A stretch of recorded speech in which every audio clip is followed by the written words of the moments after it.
Hey guys, welcome back to my channel. അപ്പോൾ last time ഞാൻ എൻ്റെ ചാനലിൽ ഒരു ലോങ് വീഡിയോ അപ്ലോഡ് ചെയ്തിട്ടുണ്ടായിരുന്നു. ടിമു ഹോൾ വീഡിയോ കാണാത്തവരുണ്ടെങ്കിൽ അതിൻ്റെ ലിങ്ക് ഞാൻ മേളിൽ കൊടുക്കാം.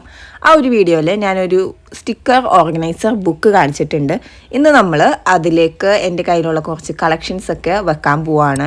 ഞാൻ ഓൾറെഡി ആ ഒരു ബുക്കിൻ്റെ കവർ പേജിൽ ചെറിയ ഡെക്കറേഷൻ വർക്കൊക്കെ ചെയ്തിട്ടുണ്ട്. ഞാൻ അതിൻ്റെ വീഡിയോ ഒന്നും ഷൂട്ട് ചെയ്തിട്ടില്ല. അപ്പോൾ എൻ്റെ കയ്യിലുണ്ടായിരുന്ന കുറച്ച് സ്റ്റിക്കേഴ്സൊക്കെ ഞാൻ ഇതിൻ്റെ അകത്തേക്ക് വെക്കുന്നുണ്ട്. മെജോറിറ്റി ഷീറ്റും കുറച്ച് ലെങ്ത്തും വിഡ്ത്തും കൂടുതലാണ്. അപ്പോൾ ഞാൻ കട്ട് ചെയ്തിട്ട് അതിൽ വെച്ചിട്ടുണ്ട്. പിന്നെ ഞാൻ ലാസ്റ്റ് ടൈം ഈ ഒരു ബുക്ക് ഡെക്കറേറ്റ് ചെയ്തപ്പോൾ അതിൽ ബാക്കി വന്ന ലെഫ്റ്റ് ഓവേഴ്സും കൂടി ഞാൻ ഈ ഒരു ബുക്കിൽ ഇൻക്ലൂഡ് ചെയ്തിട്ടുണ്ട്. കുറച്ച് കളക്ഷൻസ് മാത്രമേ ഞാൻ ഇതിലേക്ക് വെച്ചിട്ടുള്ളൂ, കാരണം കൂടുതൽ കളക്ഷൻസ് നമുക്ക് ഇങ്ങനെ വെക്കാൻ പറ്റിയ സൈസിലല്ല.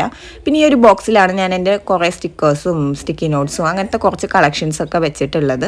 ഇതിൽ നിന്ന് കുറച്ച് സംഭവങ്ങൾ നമ്മൾ സ്റ്റിക്ക് ബുക്കിലേക്ക് വെക്കാൻ പോവാണ്. എൻ്റെ കയ്യിൽ അധികം കളക്ഷൻസ് ഒന്നുമില്ല, എന്നാലും സ്റ്റിക്കർ ബുക്ക് പ്രത്യേകിച്ച് പുതിയതായിട്ട് കിട്ടിയപ്പോൾ അതിലേക്ക് എന്തെങ്കിലുമൊക്കെ വെക്കണമല്ലോ എന്ന് വിചാരിച്ചിട്ടാണ് ഞാൻ ഓരോന്നായിട്ട് എടുത്ത് നോക്കുന്നത്. അപ്പോൾ അതിൻ്റെ സൈസ് ഏകദേശം A6ഉം അല്ല, കറക്റ്റ് ഒരു A5ഉം അല്ല, അതുപോലത്തെ ഒരു സൈസാണ്. അപ്പോൾ കുറച്ച് സ്റ്റിക്കേഴ്സ്, അതായത് ഈ ഒരു വാക്സിലിൻ്റെ സ്റ്റിക്കർ, അതുപോലെ എൻ്റെ കയ്യിൽ കുറച്ച് ഫ്ലവേഴ്സിൻ്റെ സ്റ്റിക്കേഴ്സൊക്കെ ഉണ്ടായിരുന്നു.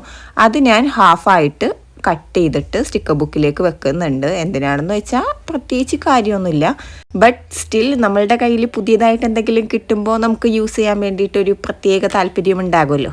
അപ്പോൾ അതിൻ്റെ പേരിൽ ഒരു കാര്യവും ഇല്ല, എന്നാലും സ്റ്റിക്കേഴ്സ് എല്ലാം കുറച്ച് സ്യൂട്ടബിൾ ആവുന്നത് എടുത്തിട്ട് കട്ട് ചെയ്തിട്ട് ഞാൻ ഇതിൻ്റെ അകത്തേക്ക് വെച്ച് കൊടുക്കുന്നുണ്ട്.